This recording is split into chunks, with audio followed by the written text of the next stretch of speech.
नमस्कार, मैं मुकेश चौहान एक बार फिर स्वागत करता हूं अपने YouTube channel the MS study class में। और MS स्टडी क्लास से आप मैथमेटिक्स और GS पढ़ रहे हैं, ठीक है ना। अच्छे से हमारी कंटिन्यूस वीडियो भी चल रही हैं, हमारी शेयर्स, कमेंट्स और सब्सक्राइबर काफ़ी धीरे धीरे इंक्रीज हो रहे हैं, ठीक है, आप सब लोगों की वजह से।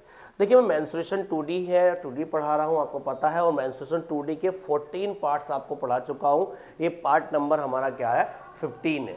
यानी कि 14 पार्ट्स में मैं लगभग 14 पार्ट्स में आप सारी वीडियोस मेरी देखोगे, लास्ट की तो लगभग सारी चीज़ें मैं कवर करा चुका हूँ, जो कि एक एग्जामिनेशन में आने लायक है। जैसे कि अभी यूपीएसआई का नोटिफिकेशन आने वाला है, यूपीएसआई का टेंडर्स गवर्नमेंट ने जारी कर दिया है। किसी कंपनी के लिए कोई टेंडर भरेगा और वो एग्ज़ाम कराएगा, उसके बाद में जो यूपीएसआई का एग्ज़ाम होगा, जो उसमें मेंस्ट्रुएशन आएगी, तो जितना मैंने आपको 14 पार्ट्स में पढ़ा दिया है, यानी कि जितने कॉन्सेप्ट मैंने इसके बता दिए, उन्हीं पर बेस्ड क्वेश्चंस आपके आने वाले हैं। तो आप चाहे यूपीएसआई की प्रिपेयरिंग कर रहे हैं, चाहे यूपी पुलिस की प्रिपेयरिंग कर रहे हैं, या लेखपाल, जैसे कि लेखपाल में मैथमेटिक्स आएगा, रीजनिंग नहीं आएगी, लेखपाल की प्रिपरेशन कर रहे हैं, तो आपको उसके लिए मेंस्ट्रुएशन से तो होके गुजरना ही होगा। मैंने फर्स्ट वीडियो में ही बताया था कि 15 से 20%, मैं आपको लिख लीजिए, आज आराम से अपना समझ लीजिए कि 15 से 20% आपको मेंस्ट्रुएशन के सवाल आने ही आने हैं, 2D और 3D दोनों से, यानी कि एक से नहीं, 2D और 3D दोनों से। 15 से 20% का मतलब होता है, अगर आपके 30 क्वेश्चन यूपीएसआई में आ रहे हैं, तो 4 से 6 क्वेश्चन आपके यूपीएसआई के एग्जामिनेशन में इस मेंस्ट्रुएशन वाले पार्ट से ही आने हैं। क्योंकि बच्चे पता क्या करते हैं कि profit and loss, allegation, ratio and proportionate, CI, SI, time and work, time and distance, train, इन्हीं चैप्टर्स में सारा टाइम भी वेस्ट कर देते हैं। आते हैं सवाल, वहाँ से भी काफ़ी सवाल आते हैं, लेकिन वहाँ के क्वेश्चंस आप जल्दी कर पाते हैं, ज़्यादा कर पाते हैं। रीज़न ये होता है कि उन चैप्टर्स को आप ज़्यादा रीड करते हैं, ज़्यादा पढ़ते हैं। क्योंकि आप किसी भी कोचिंग सेंटर्स में जाइएगा तो सबसे पहले आपको क्या होगा, वहाँ परसेंटेज पढ़ाई जाएगी, प्रॉपर रेशो एंड प्रोपोर्शनेट पढ़ाया जाएगा, या फिर आपको एलिगेशन पढ़ाया जाएगा। यही चैप्टर्स ज़्यादातर टीचर्स पढ़ाते हैं और बच्चे भी ज़्यादातर यही चैप्टरों में इंटरेस्ट रखते हैं। ये देखिए, आपने देखा भी होगा, मान लीजिए हम कोचिंग सेंटर जाते हैं या कहीं भी, हम नंबर सिस्टम से स्टार्टिंग करते हैं। मैंने नंबर सिस्टम से आपको सारी वीडियो स्टार्ट की हैं। नंबर सिस्टम बच्चा नहीं पढ़ता है, 2-3 चैप्टर्स एलसीएम एचसीएफ छोड़ देता है, सिंप्लीफिकेशन छोड़ देता है, उसके बाद कहता है यार ये तो चैप्टर्स में मजा नहीं आ रहा, नेक्स्ट चैप्टर्स में आता है, तो बीच के सारे चैप्टर पढ़ लेगा, स्टार्टिंग के 2-3 चैप्टर छोड़ देगा, और लास्ट का जो डीआई का पोर्शन है और आपका मेंस्ट्रुएशन का पोर्शन है वो छोड़ देगा। मैं आपको बता दूं, शुरू का सिंप्लीफिकेशन और आपका मेंस्ट्रुएशन लास्ट का, और स्टार्टिंग का नंबर सिस्टम और डीआई, यहीं से पेपर 40% बन जाता है, 30-40% बन जाता है, ठीक है ना। आप इस बात को मान के चलिए, मैं सीजीएल क्रैकर्स हूँ, 2 टाइम्स मैंने सीजीएल भी क्रैक किया हुआ है। मुझे सारी नॉलेज है कि मैथमेटिक्स का पेपर्स कैसे बनता है, कहाँ से बनता है, ये कितनी बातें वो मैथमेटिक्स में इस लेवल पर कोई भी यूपीएसआई या यूपी के किसी एग्जाम्स में पूछ सकता है, ठीक है। तो देखिए, हम मेंस्ट्रुएशन 2D पर चलते हैं। मैं सर्किल आपको पढ़ा रहा था, सर्किल में थोड़ी सी बात रह गई थी। देखिए, सर्किल में एक क्वेश्चन आता पहिए पर आधारित। किस पर आता है आपका? पहिए पर आधारित। समझिएगा ध्यान से, पहिए पर आधारित सवाल आता है बहुत ज्यादा, पहिए पर आधारित। पहिए पर आधारित सवाल कैसे हो, देखिएगा। पहिया क्या है? एक गोली पहिया होता है, सबको पता है, ठीक है ना। जैसे कि मान लीजिए बाइक का पहिया हुआ या कार का पहिया हुआ, तो वो क्या है कि ये, जैसे कि ये रोड है, समझिए, कोशिश करिएगा समझने की, मैं आपको पूरा एक्सप्लेन करूंगा। जैसे ये रोड है, ठीक है ना, इस रोड पे चलता है, आपको देखा भी होगा, इस रोड पे चलता है। तो जब ये इस रोड पे एक राउंड लेता है, एक राउंड का मतलब, मान लीजिए पहिया मैंने इस साइड चलाया है, ये साइड चलाया, जब एक राउंड लेगा तो एक राउंड कंप्लीट होगा इस टाइप से, इसका बहुत ध्यान समझिएगा, एक राउंड कंप्लीट हो जाएगा ये, ठीक है ना। तो ये राउंड कंप्लीट हो गया, तो ये राउंड कंप्लीट होने में इसने यहां से यहां तक की दूरी ट्रेवल की, यानी कि ये डिस्टेंस ट्रेवल की, ये वाली डिस्टेंस समझ पा रहे होंगे, ये एक चक्कर में डिस्टेंस ट्रेवल है, यानी कि यहां से यहां तक की डिस्टेंस ट्रेवल की। आप मुझे बताइए कि अगर कोई पहिया एक बार राउंड करेगा, एक बार घूमेगा, तो क्या अपनी इस डिस्टेंस को कवर नहीं करेगा? यहां से लेके ये जो इसकी गोल वाली डिस्टेंस है, अरे यही तो पहिए की टच होती है रोड पे। आप समझिएगा कि ये जो आपकी डिस्टेंस है, ये पूरी यही तो टच हुई होगी इस वाली रोड पे, जो रोड आपको मैंने बनाई है इस टाइप से, सांप के आकार की जो रोड बनाई है मैंने ये आपको, ठीक है ना। ये जो डिस्टेंस होगी वो परिधि के बराबर होगी, इसके क्या होगी? परिधि के बराबर होगी। यानी कि यहां जो पहिया चला होगा वो परिधि पर ही तो चला होगा अपने। तो एक चक्कर में आप लिख सकते हैं कि एक चक्कर में चली गई दूरी, एक चक्कर में चली गई दूरी की अगर हम बात करूं, डिस्टेंस की बात करूं, इस डिस्टेंस की बात करूं, तो ये डिस्टेंस उस पहिए की परिधि के बराबर होगी, या आप लिख सकते हो बराबर पहिए की परिधि। पहिए की परिधि किसके बराबर होगी? पहिए की परिधि के बराबर होगी एक चक्कर में। कितने चक्कर में? एक चक्कर में। क्लियर है बात ये? अगर मैं कहूं n चक्करों में या 2 चक्करों में, अगर मैं 2 चक्करों में कहूंगा दुगनी हो जाएगी, 3 चक्करों में कहूंगा 3 गुनी हो जाएगी। अगर मैं कहूं कि n चक्कर में चली गई दूरी, तो आप कहोगे जो डिस्टेंस होगी वो n मल्टीप्लाई 2πr हो जाएगी। कितनी हो जाएगी? n मल्टीप्लाई 2πr, क्योंकि वो n चक्करों में है। एक चक्कर में तो 1 गुना, 2 चक्करों में 2 गुना। तो हमारा ये फॉर्मूला यहां से बन जाता है, यहां से मैं फॉर्मूला बनाता हूं d is equal to n multiply 2πr, या n बराबर d अपॉन 2πr। इस फॉर्मूले को आप अच्छे से याद रखेंगे, जिससे कि आपके क्वेश्चंस इस पे आते हैं। और मैं आपको एक क्वेश्चंस भी दोहराऊंगा इस पे, कैसा सवाल इस पे आएगा। तो n क्या है यहां पर, इस बात को भी समझ लेना। n जो है हमारा चक्करों की संख्या है। क्या है? चक्करों की संख्या, नंबर ऑफ राउंड है ये, चक्करों की संख्या। क्लियर है बात ये वाली? यहां तक कोई दिक्कत नहीं होनी चाहिए आपको। एक बात और यहां पे समझिएगा, ये बात आपने समझ ली पूरी, मैं दोबारा समझाता हूं कि ये कोई पहिया है, ये इस पहिए ने एक राउंड लिया, यानी कि एक चक्कर चली दूरी, वो ये होगी। पहिए के द्वारा एक चक्कर में चली गई दूरी बराबर होती है पहिए के परिधि के, पहिए के परिधि के। और परिधि क्या होती है हमारे पहिए की? सरकमफ्रेंस 2πr होती है। तो ये तो एक चक्कर में है, 2 चक्करों में दुगनी हो जाएगी, 3 चक्करों में 3 गुनी हो जाएगी। तो n चक्करों में कितनी हो जाएगी? n मल्टीप्लाई 2πr हो जाएगी। तो ये कोई दिक्कत वाली बात नहीं है, यहां तक आप समझ पाएंगे, कोई परेशानी नहीं है। अब आ जाइए नेक्स्ट, देखिएगा। अगर मैं एक बात कहूं यहां पर, बहुत ध्यान समझना, इस वाले फॉर्मूले को ऐसे लिखा रहने देते हैं हम। देखिएगा, एक बात और है इस पे बताने की, सवाल 2 सवाल मैं आपको कराऊंगा अभी फिलहाल, और 2 सवाल कैसे कैसे एग्जामिनेशन में पूछे जा सकते हैं वो आपको बताऊंगा। देखिए यहां पर बताइए, अगर हमारी n बराबर क्या है? d/2πr, n बराबर d/2πr, n बराबर d/2πr। अगर मैं कहूं कि d क्या है? कांस्टेंट है, कांस्टेंट है, ठीक है ना, नियत है। नियत का मतलब होता है हमारा कांस्टेंट, ठीक है। नियत का मतलब होता है कि निश्चित है, यानी कि दूरी अगर क्या है हमारे पास? निश्चित है। तो हमारे पास जो n होगा, चक्करों की जो संख्या होगी, वो इनवर्सली प्रोपोर्शनेट होगी किसके? r के। इस बात का विशेषकर याद रखना आपको, ठीक है ना, इनवर्सली प्रोपोर्शनेट होगी r के। r का मतलब है रेडियस के उल्टी होगी, यानी कि पहिए की जो त्रिज्या होगी, पहिए की त्रिज्या, इस बात को समझो। अगर पहिया ये मान लीजिए, एक पहिया ये है, एक पहिया ये है, समझिएगा ध्यान से, बहुत ध्यान से। एक पहिया ये है, एक पहिया ये है, ये छोटा पहिया है और ये बड़ा पहिया है। अगर मैं कहूं कि हमारे पास मान लीजिए एक रोड है, मान लीजिए मैंने कहा ये रोड है एक, ठीक है, या इस रोड पे चला देता हूं, सपोज करिए एक ये नियत रोड है, ठीक है ना, इस रोड पे जाता हूं। डिस्टेंस मान लीजिए मैंने कह दिया कि ये 5 किलोमीटर की डिस्टेंस है। कितने किलोमीटर की डिस्टेंस है? 5 किलोमीटर की डिस्टेंस है। तो आप मुझे बताइए इसकी रेडियस, ये जो पहिए की रेडियस है r1 मान लीजिए, ये पहिए की रेडियस जो मान लीजिए r2 मान लीजिए, इसकी रेडियस कम है भाई, इस पहिए की रेडियस कम है, इस पहिए की रेडियस ज्यादा है।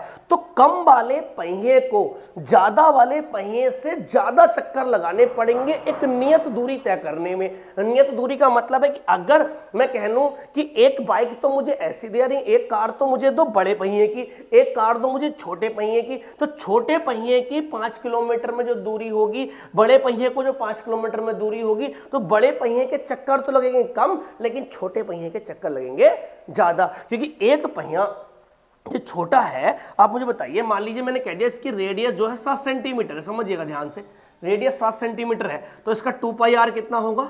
आप कहोगे 2 × 22/7 मल्टीप्लाई 7, 7 से 7, यानी कि 44 सेंटीमीटर, यानी कि एक चक्कर में 44 सेंटीमीटर दूरी चलेगा। अगर मैं कहने लगूं ये 14 सेंटीमीटर है, तो 2πr 2 × 22/7। देखिए सारी बातें समझने पर डिपेंड, अगर आप समझोगे तो आप इसको कर पाओगे, समझ पाओगे। आप मुझे बताइए रेडियस 7 सेंटीमीटर थी तो 44 सेंटीमीटर पहिया चलेगा एक चक्कर में, रेडियस 14 सेंटीमीटर तो एक चक्कर में कितना चलेगा, ये 88 सेंटीमीटर चलेगा। तो आप मुझे बताइएगा कि जब हमारे पास दूरी फिक्स है, यानी कि इस पहिए को भी 5 किलोमीटर चलना है, इस पहिए को भी 5 किलोमीटर चलना है, अरे तो इसके तो एक चक्कर में दूरी कम ले रहा, यानी कि ये चक्कर ज्यादा लेगा 5 किलोमीटर में चलने के लिए, ये चक्कर कम लेगा 5 किलोमीटर चलने के लिए। इससे तो इसलिए क्या कहते हैं, इनवर्सली प्रोपोर्शनेट कहते हैं कि जितनी पहिए की रेडियस कम होगी चक्करों की संख्या उतनी ज्यादा होगी, जितनी पहिए की रेडियस ज्यादा होगी चक्करों की संख्या उतनी कम होगी। तो इस बात को समझने की कोशिश करना है। ये दो बातें आपको नोट करनी यहां से, n बराबर d/2πr, d का मतलब है डिस्टेंस, 2 पाई की वैल्यू आप जानते हो 22/7 होती है, और n जो है इनवर्सली प्रोपोर्शनेट है किसके, रेडियस के। देखिएगा अब इस पे एक सवाल हम डिस्कस कर लेते हैं इन दोनों बातों पर। देखिए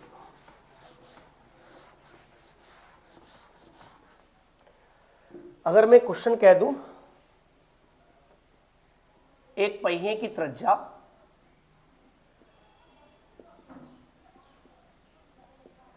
7 मीटर है तो उसे 11 किलोमीटर दूरी तय करने में कितने चक्कर लगाने होंगे,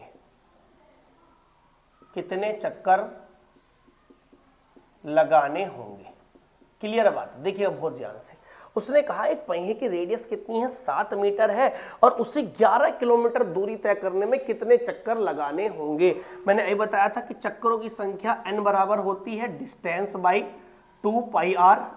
डिस्टेंस आपको दी हुई है 11 किलोमीटर, कितनी दी हुई है, 11 किलोमीटर, 2 मल्टीप्लाई 22/7 और मल्टीप्लाई कितने मीटर दे रखा है आपको त्रिज्या इसकी, 7 मीटर त्रिज्या दे रखी है। देखिए ये तो मीटर में है और ये किलोमीटर में है, तो आप इस किलोमीटर को मीटर में चेंज कर सकते हैं, जैसे कि 11 मल्टीप्लाई 1000 ये हो जाएगा हमारा मीटर में चेंज, और 2 मल्टीप्लाई 22/7 मल्टीप्लाई 7, देखिए ये भी मीटर में हो गया, अब ये भी मीटर में हो गया, इससे ये कैंसिल हो गया, समझ पा रहे होंगे आप। 11 दूनी 22 हो गया, ये क्लियर है बात। ये 2 दूनी 4 और 4 से कटता है 25 बार, यानी कि हमारे पास आंसर आ जाएगा 250 चक्कर। यानी कि कहने का मतलब ये हुआ कि कोई ऐसा पहिया जिसकी रेडियस 7 मीटर है और उसको 11 किलोमीटर दूरी ट्रैवलिंग करने में या तय करने में कितने चक्करों की आवश्यकता होगी, 250 चक्करों की आवश्यकता होगी, 250 चक्करों की आवश्यकता होगी। तो यहां से इस पूरे कॉन्सेप्ट में मैं अभी एक ही सवाल आपको डिस्कस कर रहा हूं,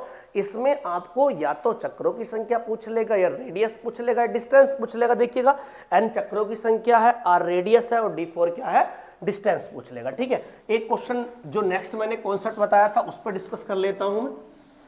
देखिए क्वेश्चन नंबर 2, यदि दो पहियों की त्रिज्याएं क्रमशः 12 सेंटीमीटर तथा 18 सेंटीमीटर है, दो पहियों की त्रिज्याएं क्रमशः 12 सेंटीमीटर 18 सेंटीमीटर है, यदि किसी निश्चित दूरी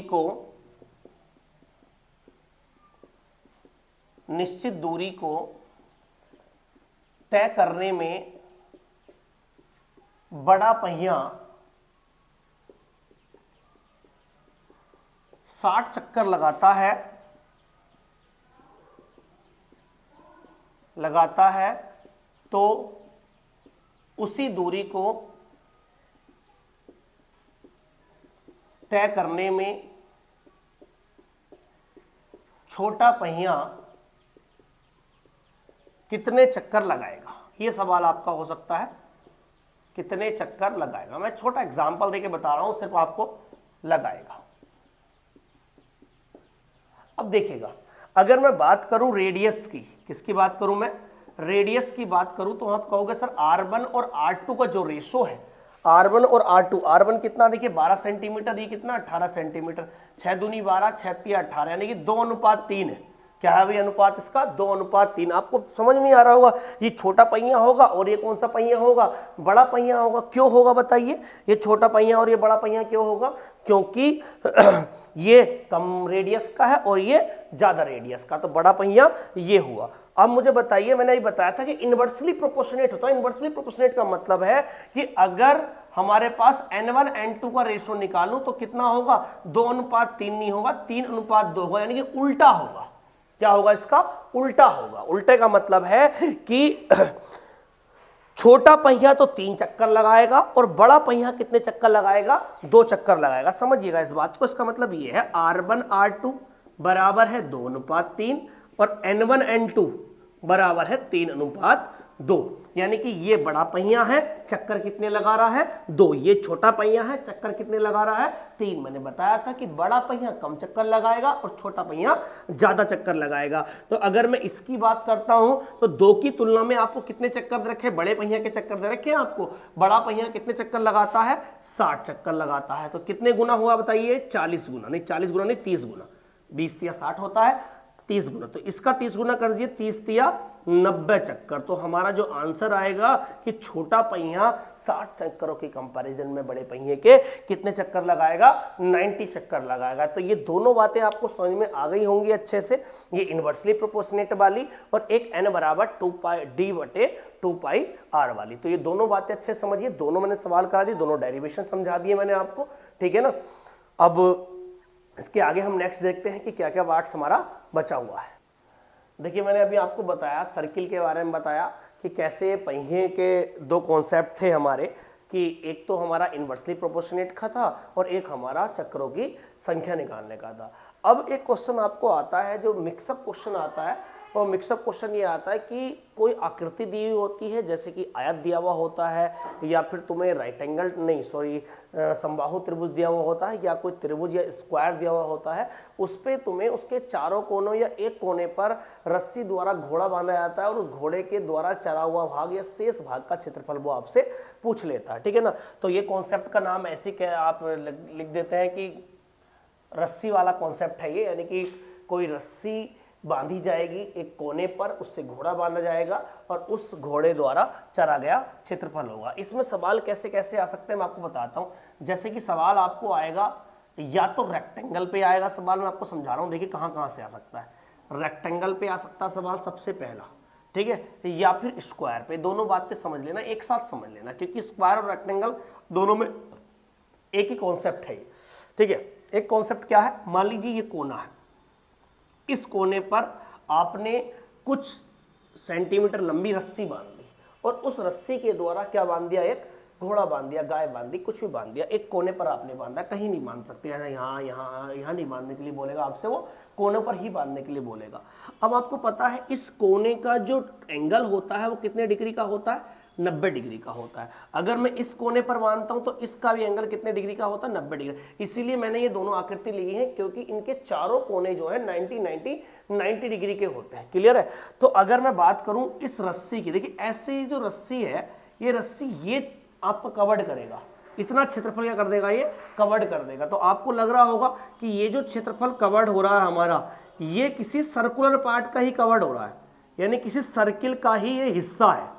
आप देखिएगा सर्किल का ही हिस्सा लग रहा होगा आपको। सर्किल का हिस्से का मतलब है कि सर्किल का 90 डिग्री वाला हिस्सा है, यानी इतना जो क्षेत्रफल है ये इस रस्सी के द्वारा क्या हो रहा है, हमारा कवर्ड हो रहा है। इस रस्सी के द्वारा, ये जो रस्सी बंधी हुई है, इस रस्सी पर घोड़ा बंधा हुआ, इस रस्सी की लंबाई आपको गिवन होगी, यानी कि ये जो रस्सी की लंबाई आपको गिवन होगी, रस्सी की लंबाई ये जो काम करेगी त्रिज्या का काम करेगी, उस सर्किल की त्रिज्या का काम करेगी, यानी कि इस सेक्टर की रेडियस का काम करेगी। बात समझ में आ रही होगी, यानी कि ये किसका काम करेगी, सर्किल की रेडियस या सेक्टर की रेडियस का काम करेगी। अगर मैं कहूं कि घोड़ा सिर्फ एक कोने पर बांधा गया, अगर मैं कहूं एक कोने पर,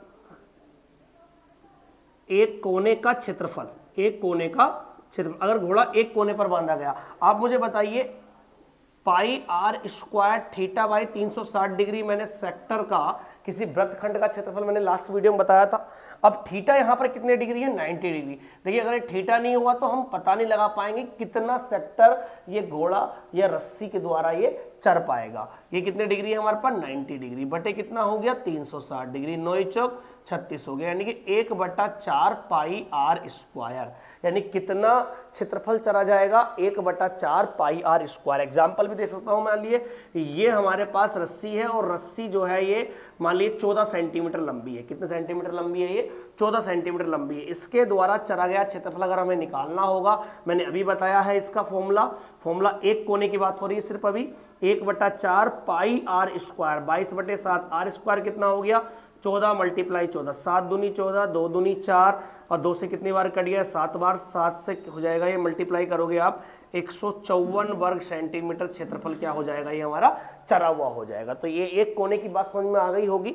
अगर दो कोने की बात करें, देखिए रस्सी अगर इतनी है, रस्सी की रेडियस यहाँ भी इतनी, यहाँ भी इतनी, यहाँ भी इतनी, इतनी, यहाँ पर रस्सी चारों तरफ सेम है, तो अगर मैं दो कोने का क्षेत्रफल की बात करता हूँ तो दो कोने का क्षेत्रफल कितना हो जाएगा, देखिए दुगना हो जाएगा 1/4 पाई आर स्क्वायर का, 2 दूनी 4, ये क्या हो गया 1/2 पाई आर स्क्वायर, क्या हो गया ये 1/2 पाई आर स्क्वायर। ये कितने कोनों की बात हो गई, दो कोनों की। आपको ये बात और ध्यान रखनी, ये जो बात मैं अभी आपको बता रहा हूं 90 डिग्री वाली, सिर्फ और सिर्फ दो ही डायग्राम पर है, एक तो हमारे वर्ग पर है एक ये, और एक किस पर है आयत पर। या तो वर्ग के कोने पर बांधने के लिए कहेगा या आयत के कोने पर बांधने के लिए कहेगा। क्लियर है। अगर वो तीन कोने की बात करें, आप समझिएगा बहुत ध्यान से, तीन कोनों का क्षेत्रफल अगर सेम रेडियस है, रेडियस सेम होनी चाहिए, रेडियस अलग अलग होगी तो सबके अलग अलग निकालने पड़ेंगे। 1/4 पाई r1 स्क्वायर, 1/4 फिर इस वाले का 1/4 पाई r2 स्क्वायर, इसका 1/4 पाई r3 स्क्वायर, इसका 1/4 पाई r4 स्क्वायर निकालना पड़ेगा आपको। अब बताइए 1/4 पाई r स्क्वायर तो एक कोने का है, तो तीन कोनों का निकालना तो 3 गुना हो जाएगा हमारा। चार कोनों का क्षेत्रफल हमें निकालना, चारों कोनों का, तो चारों कोनों का क्या हो जाएगा, देखिएगा चारों कोनों का क्षेत्रफल हो जाएगा हमारे पास पाई आर स्क्वायर। तो ये बात आपको याद रखनी है।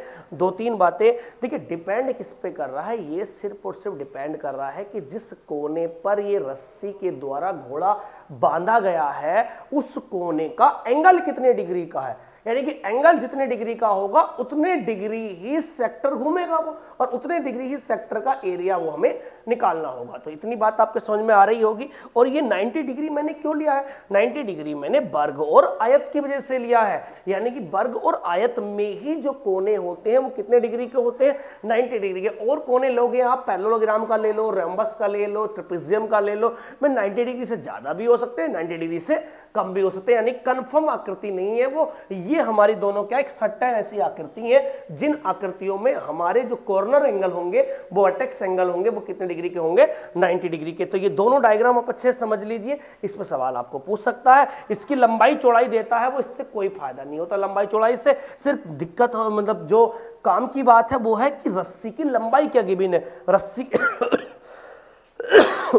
सॉरी मैं आपको बता रहा हूं, वो रेडियस नहीं कहेगा आपसे, वो कहेगा कि एक घोड़ा एक आयत के कोने पर 7 मीटर रस्सी से बांधा गया है। ऐसे जैसे यहां पर बोला गया 14 सेंटीमीटर रस्सी से बांधा गया है, तो रस्सी से बांधने का मतलब है जितने मीटर लंबी रस्सी होगी उतने मीटर ही क्या होगी, हमारी रेडियस होगी। अगली बात हम कर लेते हैं। देखिएगा, अगर हमें ये सवाल आता है एक समबाहु त्रिभुज से, क्या सवाल कहां से आता है, समबाहु त्रिभुज के डायग्राम से आता है यही क्वेश्चन।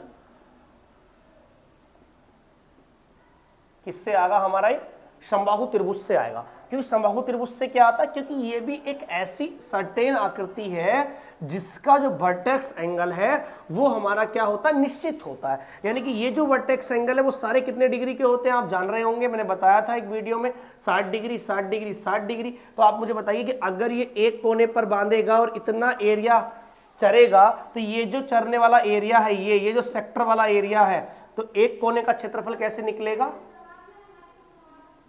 एक कोने का क्षेत्रफल बराबर pi r square theta by 360 degree.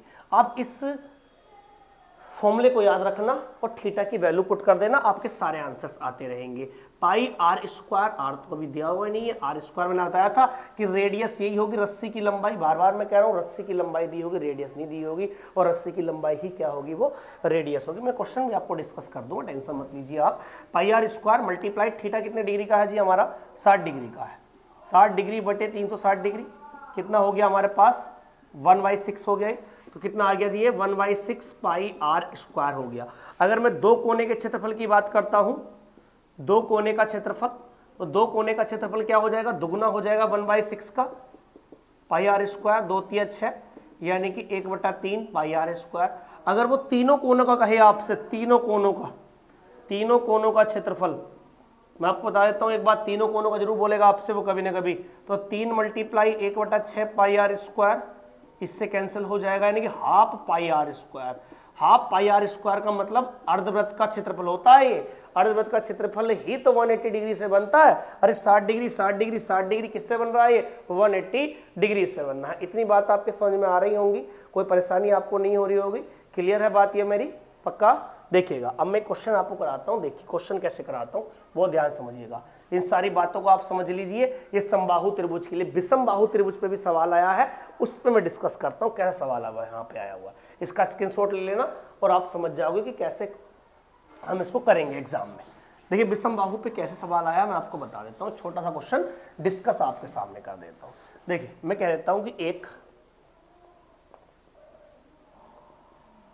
विषमबाहु त्रिभुज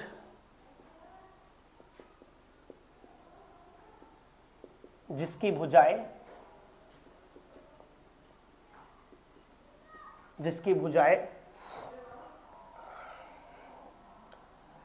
13 सेंटीमीटर, 14 सेंटीमीटर, 15 सेंटीमीटर है, इसके तीनों कोनों पर 7 सेंटीमीटर लंबी रस्सी से घोड़ों को बांधा जाता है।